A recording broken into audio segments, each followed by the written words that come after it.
You need to stop trying to serve a God that doesn't exist. A lot of people are trying to serve God and live for God, but they haven't realized yet that God is a God of principles. So they are actually trying to serve God, but they're trying to serve a God that doesn't exist. That God that you think is just going to do everything that you want him to do, that God doesn't exist. That God that you think is the big man upstairs, that God that you try to humanize, that God doesn't exist. That God that you're trying to serve, where you think he understands that none of us are perfect, so he's going to have mercy and do what we want, even though we don't obey the principles of God, that God doesn't exist. That God that you can do whatever you want to do and just blame God for everything that happens in your life, that God doesn't exist. Stop trying to serve a God that does not exist. You know, that God that people think sometimes he answers prayer, sometimes he doesn't. That God does not exist. God is not a physical God. I know people don't understand this, but I'm going to say it again. God is not a physical God. That's why even the scriptures tell us that no man has seen God at any time, not even Christ. The Bible says that Christ has declared God. No man has seen God. God is not physical. Anytime you try to serve a physical God, anytime you try to serve anything that's physical, you messing up. That's the problem the religions have, because your God is a statue, or your God is a planet, or your God is an object of some kind. You're messing up, because all of those things are physical. People who worship the stars, worship the sun. People who worship trees, you messing up, because all of those things are physical. And man, or mankind, has always wanted something physical to look up to, something physical to worship, something physical to praise. But God is not a physical God. Anytime you talk about God, you have to keep in mind that he's not physical. Anytime you are thinking, discussing, whatever, anytime you're dealing with God, you have to remember that you're talking about the Word.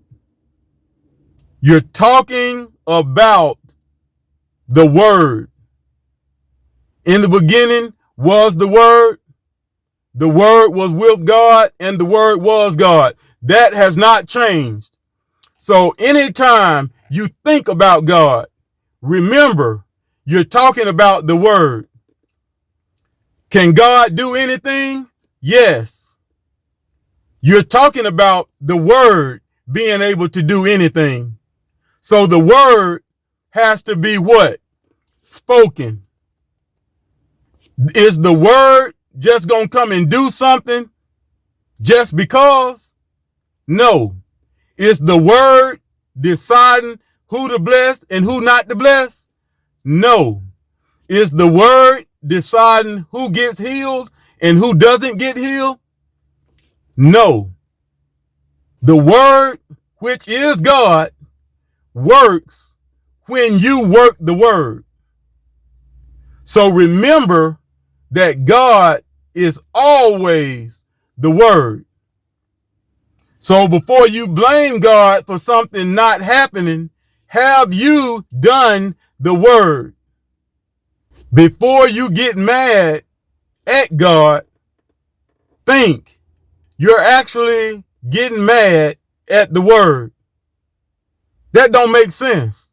Everything that the Bible talks about is talking about the word when it concerns God. So if you're saying God made a way for me, you're talking about the word making a way. If you're saying God cannot fail, you're talking about the word cannot fail. When you're talking about God is a healer, you're saying the word is a healer. When you're saying God keeps on making a way, you're saying the word keeps making a way. So if you understand that God is the word and someone says to you that God can supply every need that you have, they're telling you that the word can supply every need that you have. So you have to do the word if you want your needs supplied. You have to do the word if you want to see the way made. You have to do the word if you want that healing to manifest in your body. You have to do the word if you want to see God do anything in your life. I keep saying it over and over and over. If you think God is about to do something for you without you doing the principles of God, you're dead wrong. So if you think God, which is the word, is about to cause anything to happen in your life without you doing the word, you're dead wrong. You are trying to serve a God that does not exist. You are trying to receive something from a God that does not exist. You are worshiping and praising a God that does not exist. When we talk about the word, that is the God that exists. When we are talking about the word, that is the God that we serve. When we are talking about the word, that is the God that can heal your body. When we're talking about the word, that is the God that can do anything but fail.